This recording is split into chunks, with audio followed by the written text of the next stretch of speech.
Greetings, YouTube. I have some questions for you. Actually, I had the same question for you with 10 optional answers. Here's the question. My religious liberties are at risk because 1. I am not allowed to go to a religious service of my choosing. B. Others are allowed to go to religious services of their own choosing. 2. I'm not allowed to marry the person I love legally, even though my religious community blesses my marriage. Some states refuse to enforce my political or religious beliefs on marriage on those 2 guys in line down at the courthouse. 3. I am being forced to use birth control. I am unable to force others to not use birth control. 4. I'm not allowed to pray privately. I am not allowed to force others to pray the prayers of my faith publicly. 5. Being a member of my faith means that I can be bullied without legal recourse. I am no longer allowed to use my faith to bully gay kids with impunity. 6. I'm not allowed to purchase, read, or possess religious books or material.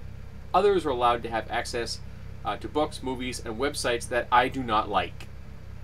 7. My religious group is not allowed to equal protection under the Establishment Clause.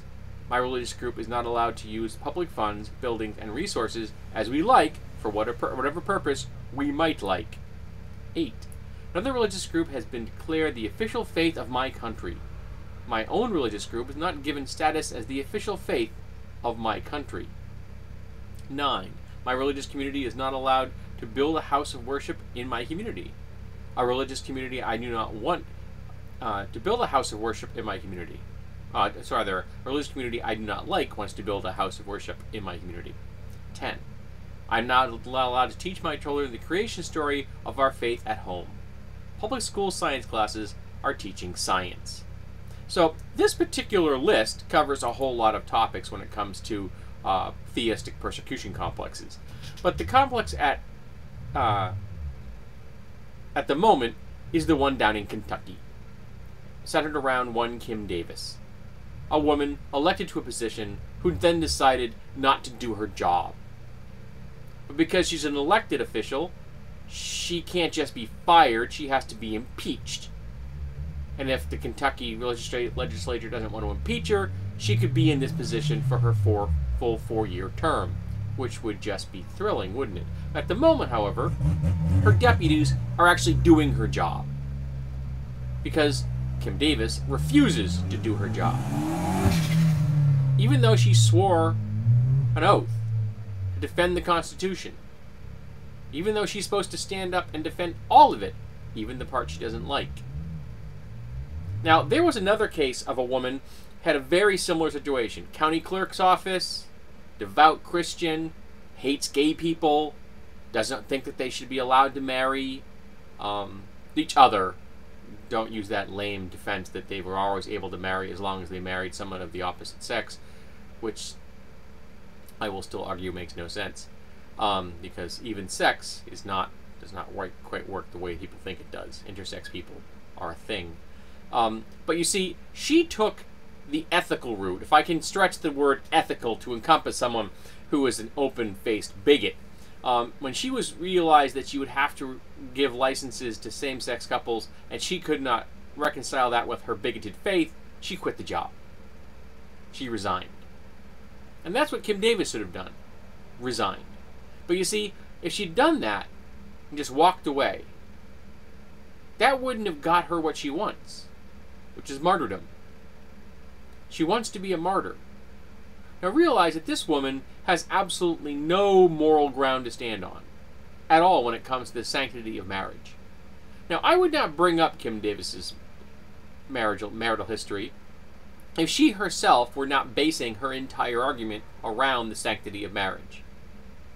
Okay? If she had never brought that up, if she had just realized, I don't want to give licenses to these people, I'm going to resign, this would have never been a news item. Ever. Oh, maybe on Fox. But they're not really news. No. She instead decided that she was going to make it a public statement about the sanctity of marriage, at least how she defines it. Now, this is a woman that was married to someone, had an affair, got pregnant with another man, divorces her first husband, marries her second husband. The affair had been with husband number 3, mind you. Gets husband number 2 to adopt the daughters that she has from the third husband while she was married to the first husband. She eventually divorces the second husband, marries the third husband, eventually divorces the third husband, remarries the second husband.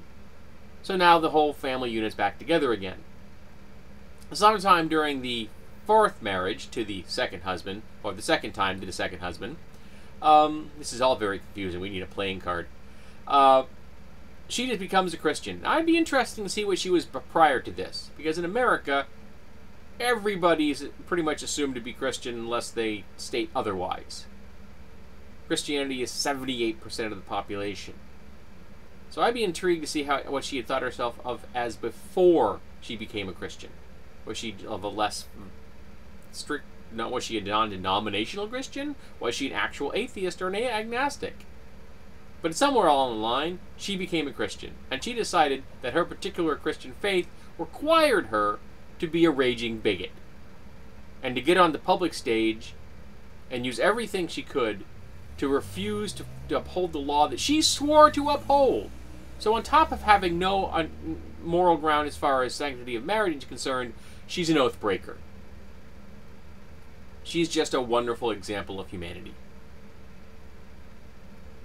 But here's the thing, Kim. You weren't put in jail for your religion. You were put in jail because you broke the court order. You were in contempt of court. If you had resigned, you're out of jail. Everybody goes away. Or if you just did your job, which you were hired to do, and the public elected you to do. Now, I'd be intrigued to find out of her, to get elected, did she actually say that she would never marry gay people? I don't know what her election campaign was. Did she base it purely on a theistic standpoint? Did she go into this knowing that it was going to come to a head, and knowing she was setting herself up for the one thing that she desperately wants? Martyrdom. We'll probably never know that for sure. We don't know how calculating this person is. We do know that she's really good at juggling both husbands and lovers at the same time, so maybe she is that calculated. And again, I only bring up her particular marital failings because she's basing her entire point around the sanctity of marriage.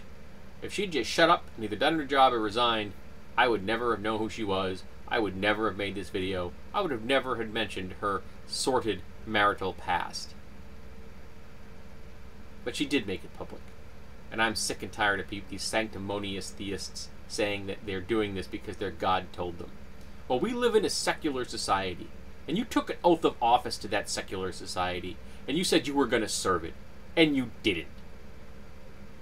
So why don't you just get out of the way and let people who will do their job, you sanctimonious theistic douche nozzle.